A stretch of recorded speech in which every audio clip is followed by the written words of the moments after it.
Welcome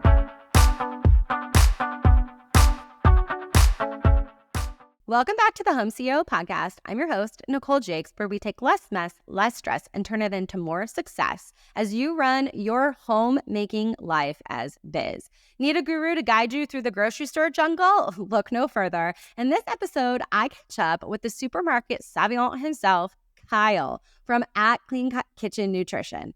Famous for his epic aisle by aisle escapades, Kyle's all about helping you stock your pantry with nothing but the best. And he's joining us to sprinkle some of his food shopping wisdom, sharing killer advice on reading labels, super simple tips on ingredients, and clever tricks to elevate your grocery game. But that's not all. Kyle also is dishing on his golf life adventures, shares family traditions, and a few fun stories that might include why he's single. Tune in and transform your tedious food shopping chore into a gourmet treasure hunt. Let's go. Thank you so much for having me, Nicole. I appreciate it. Yeah, you are the best. I got to meet you face to face at Expo West and totally fangirled.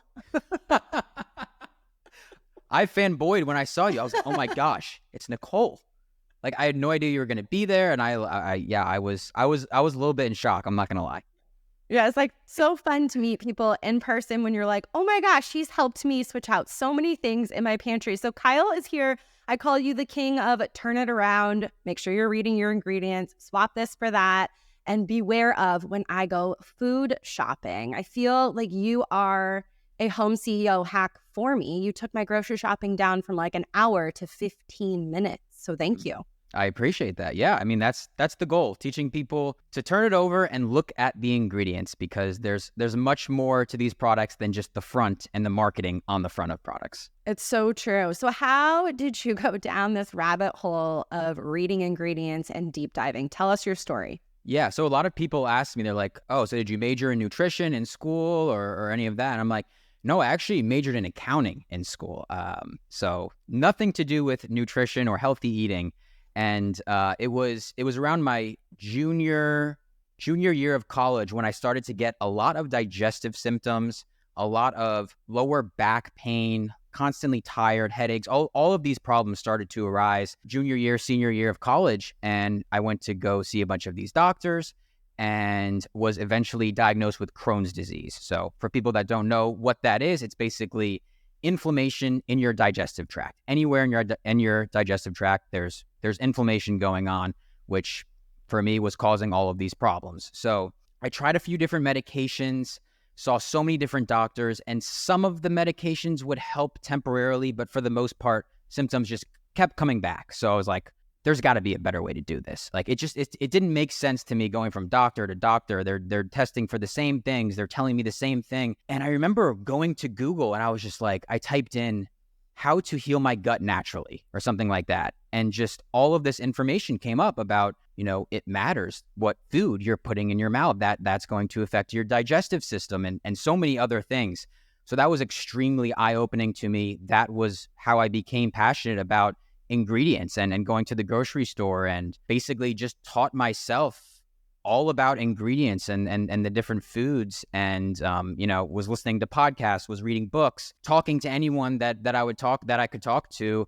Eventually got a functional doctor, and as soon as I cleaned up my diet and started practicing some daily healthy lifestyle habits, which we can get into, I saw a drastic improvement in not only my digestion, but also just all the other pain that was happening in my body. So that's how it all got started. Well, I always appreciate hearing that, because I think everyone wonders, like, Nicole, why are you a human Google? I'm like, well, Google kind of helped me on my path to get back to healthy, no medication, and then, like you said, habit stacking. So talk to me about your routine. What are some things that are built in for healthier habits?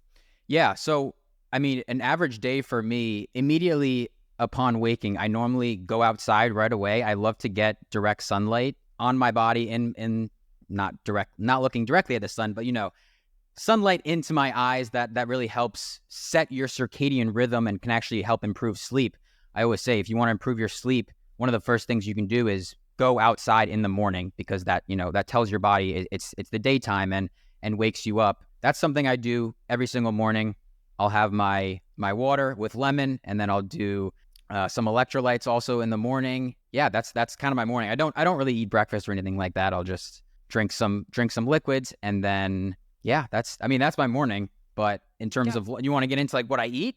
Well, I mean, I think morning is where people get confused. Like, are we intermittent fasting? Are we eating only protein in the morning? Yeah. Are you stacking pancakes? And I think my most common question in my DMs is, where do I start? And I'm like, if you just flip out your morning routine for something that is hydrating, elevating, and energizing, you're probably on the right path. Wouldn't you agree? Absolutely, yeah. The first thing you should do, in my opinion, when you wake up is hydrating your body, because you just went 7 to 9 hours without any liquid. So you're dehydrated when you wake up. So a lot of people like to reach for that coffee right away, right when they wake up. Uh-oh. No, I'm just kidding. I'm a lemon water girl myself. There you go. Which coffee is fine. I'm not against coffee. I drink coffee as well. But yeah, definitely go for something hydrating that's gonna hydrate your body first thing in the morning. Okay, so speaking of morning, do you make your bed every day? I do make my bed every day. Yeah. I wake up, I shower right away, and then I make my bed, because I don't know. What's the term where it's like you start off with something productive and then it's like it snowballs into Yes. So I know what things. you're saying. I don't know the saying, but I will tell you this, that on my to-do list, the first thing I have on it every single day is wake up. Wake up. Check. And then you can check it Best off. motivation ever. I did it. I did it. I got out of bed and here we go. It's where you can instantly say, I am accomplishing something, right? And then it sets the path for productivity without the pressure that we commonly apply to everything that we do at being humans. Mm-hmm. And something recently I started doing was, there's a setting in your phone that you can basically lock down certain apps. And I always found myself, I'd wake up and I'd check my phone. And a lot of times I would check my Instagram account to be like, oh, how many followers did I gain overnight or something like that? And then I find myself scrolling for 5 minutes first thing in the morning. And I'm like, why am I doing this? This is not how I should be starting my morning. So now I have my Instagram app locked. So when I wake up, I'm not even tempted to open it up first thing in the morning. You don't want that dopamine hit from social media first thing in the morning, because then you're just going to keep craving it throughout the day. So I implemented that a couple months ago, and it is a game changer. Screen time, sunlight, right? They all start with S. But yeah, I think that there is something about putting your phone away at night. Mine doesn't even live in my bedroom, so I can't even get it. It's outside in the kitchen. That's awesome. That is a really good one. Very common. And then yes, once your brain has that dopamine hit, you'll go back to it over and over, and you'll find that you scrolled for 6 hours in a day. Not Adds healthy. up. If you could pick a kitchen skill, this is in your kitchen, because I know you like to cook. I've seen you do it. Lots of beef. You totally got me back into red meat, by the way. Thank you for that. Really helps being a woman and hormone levels. I did the deep dive on it. Thank you to Kyle. Yes. If you could pick up a kitchen skill to master overnight, what would it be? Oh man, a kitchen skill. So I like cooking. I cook for myself, but I am so simple when it comes to cooking. I don't enjoy using a lot of pots and pans and different kitchen gadgets and things, because I don't like cleaning. That's why I don't use them. I would like to explore more crock pot type recipes, just because I feel like a lot of that is you just throw it all in there and then you let it sit however many hours.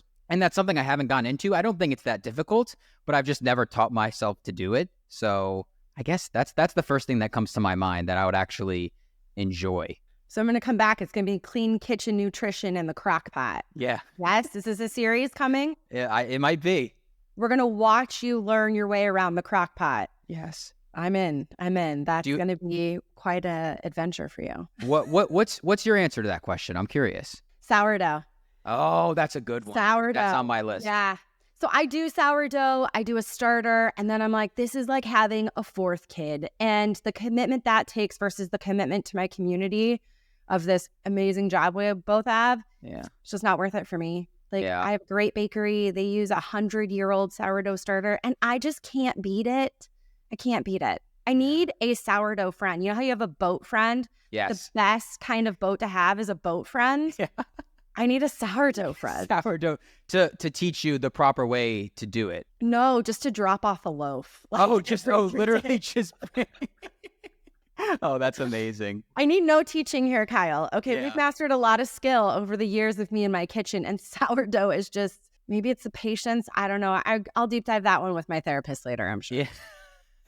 Did it come out good when you made it though? Just time consuming? It's time consuming, and I usually just use the starter and keep one in my fridge for sourdough pancakes. They are the best pancake you'll ever have, and they've got gut benefits, right? So the only pancakes my kids have are sourdough or added protein, as we all know. But no, I need a sourdough friend. Yeah. Looking for a sourdough friend. Hiring. Help wanted. Help wanted. Okay, if there was one thing you could have a limitless supply of in your home, what would it be and why? It would be 100% grass-fed ground beef because I eat that every single day for every single one of my meals, basically. So tell us why. So it's funny, when I actually started to do a lot of research on nutrition and eating healthy, a lot of the first resources that I found, a lot of them said that, red meat is bad. It's difficult to digest. It'll rot in your colon. It'll, and then there's the other side of it that, it's high in saturated fat. It's going to cause heart disease. It's going to cause cancer, all of this. So I actually avoided red meat in the beginning of my health journey.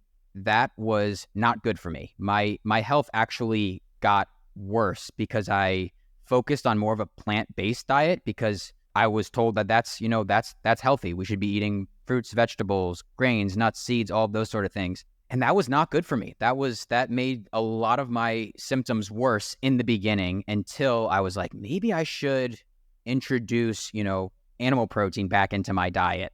And slowly but surely, I slowly added in more and more and more and more. And the more I added in, the better I felt. And after, doing more research on red meat and all of its benefits, I was like, why was I avoiding this? Specifically ground beef or, red meat from a ruminant animal like a cow, a lamb, buffalo, bison, those sort of things. These are some of the most nutrient dense foods that we can consume. They're so high in vitamins and minerals. They're so high in all essential amino acids.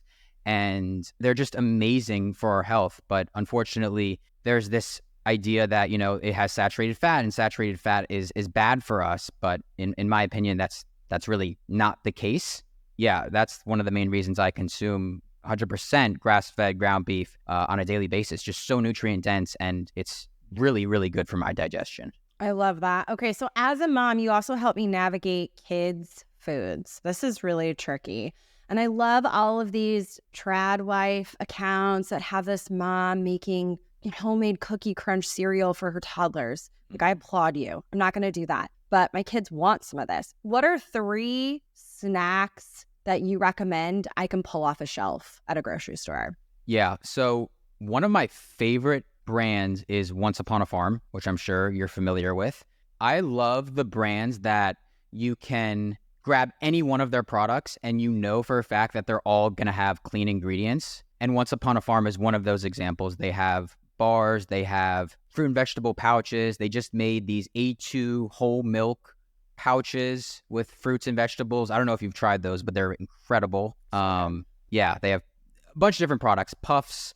They just came out with like coconut melts or something like that. So anything from that brand is 100% Kyle approved, good to go. Love it. Okay, give me 2 more. 2 more, I would say, if you're looking for more snacks, so things like, like a cookie alternative or an Oreo alternative or a Cheez-It alternative, something like that, I would go for Simple Mills. They have amazing products. Again, one of those brands that all of their ingredients are good to go, in my opinion. Now, I will say their crackers and Pop'ems, which is basically a goldfish alternative, a lot of their crackers contain sunflower oil, but it's organic, high oleic, expeller pressed sunflower oil. I know that's a lot of words, and we can get into that if you want to. But basically, it's completely different than conventional sunflower oil, and again, good to go. So Once Upon a Farm, Simple Mills, and then I'll say I really like Serenity Kids, and I think this is more of like maybe baby, toddler, but definitely it could be a kid's product as well. And the reason I like them is because they make these pouches that have, there's like 100% grass-fed ground beef pouches. They have wild-caught salmon pouches, organic chicken. I think they have pasture-raised pork or something like that as well. So again, we know we always want to be going for single ingredient, real whole foods when we can. But if you're in a pinch and you're on the go, I think these pouches are amazing and super clean and super nutrient dense, and it's actually going to fill you up. Hey, home CEOs. Okay, big question. Are you ready for Father's Day? It's coming up and fast. And this Father's Day, I wanted to give you a tip. Treat any dad like royalty with Good Ranchers, the #1 American meat delivery service. They just launched the King Cut box. It's my husband's favorite, and it's stuffed with thick cut bone-in ribeyes, center cut filet mignons, and thick cut bone-in New York strips. And it's a perfect way to make any dad's day sizzle. But guess what? This gets better. Good Ranchers is offering free bacon for life. I know, you heard me right. With any new subscription. So use my code HOMECEO and get 2 packs of uncured Applewood smoked bacon with every order. Yeah, free bacon forever. So again, here's how you're going to nail Father's Day. All you need is to follow these directions. Head to goodranchers.com, grab the King Cut box for dad, subscribe to their amazing meat boxes for yourself, use your code HOMECEO at checkout for your lifetime supply of bacon, and enjoy free shipping and make Father's Day unforgettable. So great, right? Change the way you buy meat today at goodranchers.com. Again, with my code HOMECEO to claim your free bacon for life. And this year, let's give dad more than just funny dad jokes. All right, back to the Home CEO. I love that. Thank you. I think so much of it for moms is that we have limited time and limited patience. And so flipping around, a box to say like, oh, does it have this in it is tricky. What are 3 things for moms out there specifically that we want to look out for? 3 ingredients when we do flip the box around that we want to make sure is not in our kids' foods. 90% of food at your average grocery store is going to have the same 3 ingredients in them. And it's the 3 ingredients that I recommend looking out for all the time. So the first one is going to be wheat flour. And this is different from whole grain wheat flour. This is normally it'll say like unbleached, enriched wheat flour. But this is refined wheat flour. This has no nutrients at all. And there's no benefit to you. I always think when I'm eating something, what's the nutritional benefit of this? Why am I eating this? How is this going to help me? And wheat flour has no benefit to you at all. And you turn over Oreos, bread, cookies, pasta, whatever it is, the first ingredient is wheat flour in all of these, and it's not nutritious at all. So that's the first thing. Second, I would say vegetable oils, and that's normally the second ingredient in a lot of these products. So when I say vegetable oils, I mean things like canola oil, soybean oil, corn oil, safflower, sunflower oil. These are all, again, highly processed, highly refined. And another thing I like to, think about when I'm examining ingredients is, would we have eaten this ingredient, historically speaking?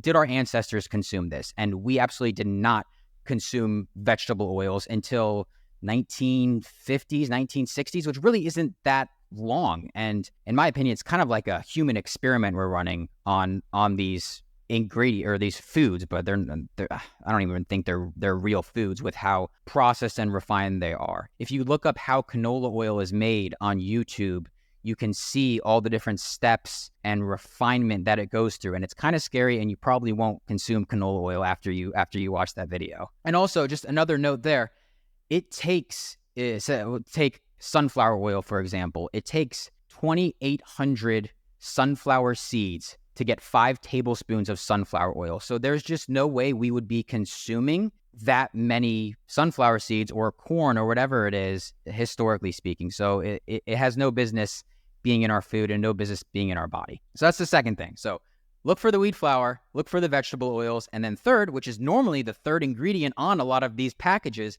is the added sugar. And when I say added sugar, I mean things like cane sugar and high fructose corn syrup. Those are the 2 most common. And again, there's a pattern here. These are all super refined, super processed ingredients that have no nutritional benefit. The only reason they're in these products is because they're super cheap and they can use it to basically make the product taste good and get us keep coming back for more and get us addicted and get us unhealthy. That's right. It's a vicious cycle. We've talked about that for sure. Thank you for going through that. I think so many times you think, well, what am I looking for? Well, is this the right ingredient? Well, did he say that? Or, is this something I should be looking out for? I wanted to add to the kids section is food dye. This is something that we've seen a lot recently, right? What are your feelings on food dye in kids products specifically? Yeah, it's terrible. And that's the worst part of it. It's most prevalent in the kids' foods, and it's the worst for kids. I mean, ADHD and all these problems. Some people are super sensitive to it. Maybe they'll develop rashes, skin rashes, or skin problems or headaches or things like that after consuming them. And it's so fake. It's not real at all. And what really bothers me is that you go to other countries and you won't find some of these artificial dyes in their products because they're banned in other countries. But unfortunately, they are in a lot of cereals and bars and snacks specifically for kids, which is really sad. It's so sad, especially when as a parent, it's our job to protect. And, I have a 6 and an 8-year-old, and it's always like, can I have this fruit roll up? And I'm like, I have 20 minutes. I can't make the fruit roll up. I've just kind of taught my kids intuitive eating young. So how do you feel after that? Was there a tantrum later on in the day? And now I've got the child who, when like the Kona ice truck pulls up at a birthday party, she's got every kid just eating plain ice. And the Kona truck lady's like, but I've got cherry. And every kid's like, no, there's food dye. Dakota told us there's food dye. That's amazing. And I'm sitting there like, I'm not mom. Yeah. I'm not mom, guys. But guess what? You will not have a tantrum later on in the evening, right? They're trying to regulate that nervous system. That nervous system regulation is so important for kids. Okay, let's switch gears. What's a piece of advice in life that you give a lot, but you have trouble following? And the reason I ask this is because we have similar personalities. We have a similar career. And I think this is one of those, we come on and we give a lot of ourselves to our communities, but I'm always curious behind the scenes, what are we missing? So I'm trying to get a glimpse into that. What's a piece of advice in life you give a lot but have trouble following? I like that. That's a really good question. I would say a lot of the times I give the advice of basically keep going. Whatever it is that you are passionate about, whether it be whether it be work related or not work related, whether it's a hobby, keep going, keep at it, especially if it's something you're passionate about. I have a lot of different passions. Nutrition and ingredients is definitely one of them. I'm working by myself for the most part every single day. And sometimes, you just want to be like, oh, well, maybe I will take the morning off and not do anything, which is good. Sometimes, but just staying motivated and persevering through the hard times, I'd say.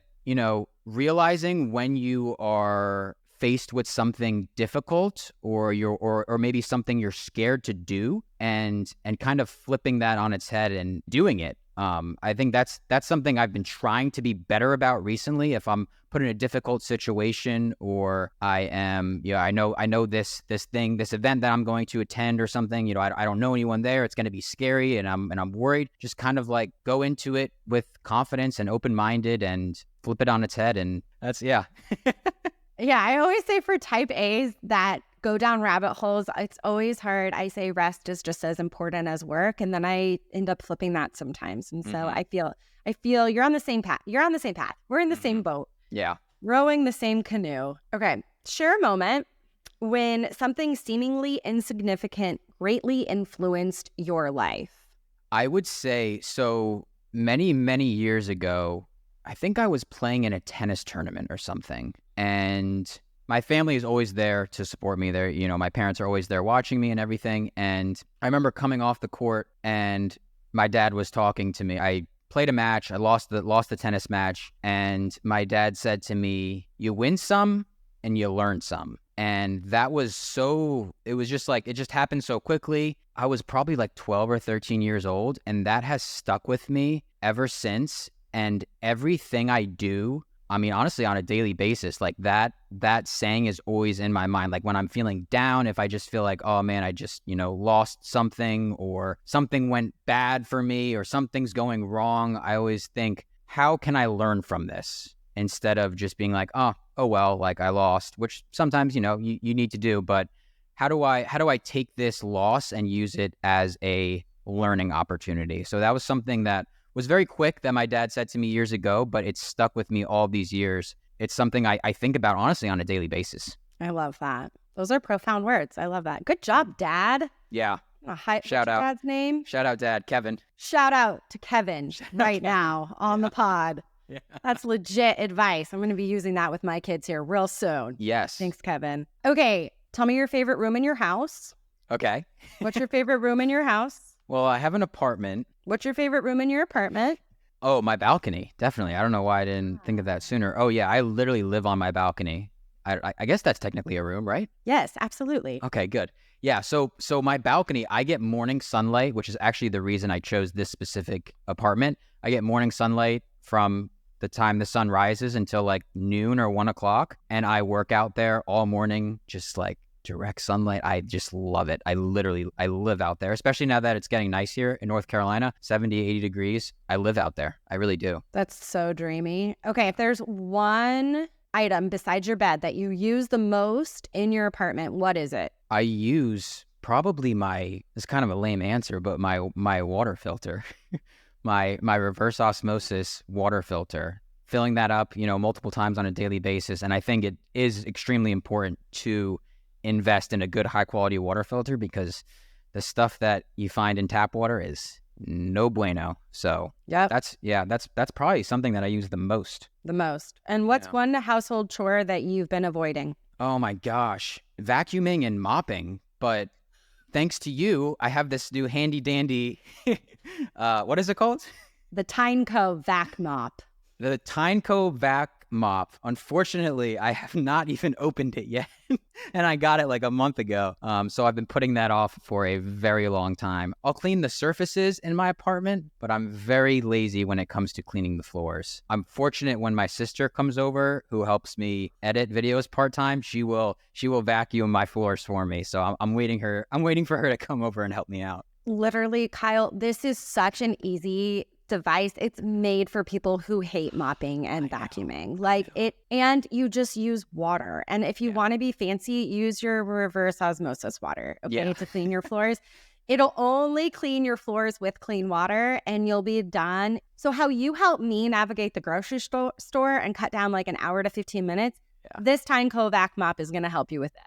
Yeah. All right. I'm going to break it open as soon as we get off this call. I'm going to need a review. I'm going to need a review on Clean Kitchen Nutrition. All right. I'll post it on my story for sure. I love it. Okay. So we're at the time of the podcast where we do truth or dare. And I always like to put this in there because I feel like you need to be adaptable and nimble as a home CEO. You have to be willing to just be ready for anything. You got to be able to pivot. And truth or dare is so my generation, clearly a millennial here. And I love it. So truth or dare? Well, let's go truth. Okay. So truth. Tell us a family tradition that you love. That's a great question. I love our Thanksgiving tradition. So every year we have our cousins from New York come down, 6 of them. And then we have some cousins that live around us here as well. 6 of them as well. And then really just anyone else that, whether it be other friends or other family in the area or that are maybe even friends with our cousins, we invite everyone. And we always have this huge Thanksgiving table with, I think this last Thanksgiving we had like 28 people or something like that. We get this super long table. My mom cooks dinner for everyone. I help her out in the kitchen as well. And it's something that I look forward to every single year. And it's an amazing tradition that we've been doing for basically my entire life. And it's amazing. That's so nice. Now, I did run through Clean Kitchen Nutrition and looked at questions that were in like all of your comments. Oh, wow. And I scrolled back through a few. And so if I don't ask this, I'm pretty sure I'm going to get grilled. So are you single and why? Yes, I'm single. I'd say because I'm picky, I guess you could say. What are like 3 characteristics someone has to have? She has to be healthy and pay attention to the food that they're putting in their body. That's probably the main priority, because if I date someone that, does not eat the healthiest, we're probably not going to get along that well. So that's probably priority number 1. Okay, so no Chick-fil-A. No Chick-fil-A. Big red flag. Big red flag. I did my digging. You did. You I'm impressed. I mean, just fun to be around, like good energy. A lot of people are like, what's your type? Like, what do you like? Blonde, brunette, this. I'm like, I don't care. I care more about them and their personality, and are they fun to be around? Yeah, those are the main two things. And then also bonus points if they're somewhat athletic and we can, go play tennis or golf or pickleball or basketball or any sport. I love every single sport. So if they're somewhat athletic too, that's bonus points. Bonus points. You heard it, ladies. So if anyone listening to this podcast, my DMs are always open. And Kyle is in them. So this is a rarity. This is a golden opportunity I laid out. Do you know someone? Do you have a sister? Let's go. I have had some moms in my DMs being like, hey, here's my daughter. Here's a picture of her. You guys would get along great. I love that. The mom hookup. Yeah. Oh, I can't wait for the story when it all comes out in however many years. I cannot wait. We're going to have to do an episode 2 over that. Oh, yeah. Well, Kyle, I have loved chatting with you. Where can we find you? Yeah. So, Instagram, TikTok, YouTube at Clean Kitchen Nutrition. You can also type in my name, Kyle Fitzgerald, as well. And then I also started a podcast about 6 or 7 months ago with my brother, Clean Kitchen Podcast. You can find that on Apple Podcasts, Spotify, and YouTube as well. We will definitely be having Nicole on our podcast very soon. It's the best. Then I get grilled. So I had the setup today. I set myself up for it, huh? Now I know how to prepare myself for when we have you on. I'm gonna do some deep digging. I love it. Let's see what we find out. Well, thank you, Kyle, for being on. I loved having you. You guys can find Kyle at Clean Kitchen Nutrition on all social media platforms and slide into his DMs if you're single. We'll see you next time on the Home CEO. Thank you for tuning in to today's episode, Home CEOs. We hope you enjoyed our chat as much as we did and found some nuggets of wisdom, or at least a good chuckle or a good cry. Remember to hit subscribe on your favorite podcast platform so you don't miss out on our next episode, which I promise brings more laughs, tips, tricks, and a sense of community with lots of enlightening moments. That's what we're here to do. This is the village you've been looking for. Until next time, keep smiling and stay curious. Shine your light wherever you go on those that are dim. They need it the most. Do something kind for somebody else and put a smile on their face, and move your body for someone who can't. In gratitude, you can. You are worthy. You are abundant. You deserve it. And you keep rocking your home like a biz. Cheers to more success, less stress, and less mess. I'll see you next time on The Home CEO.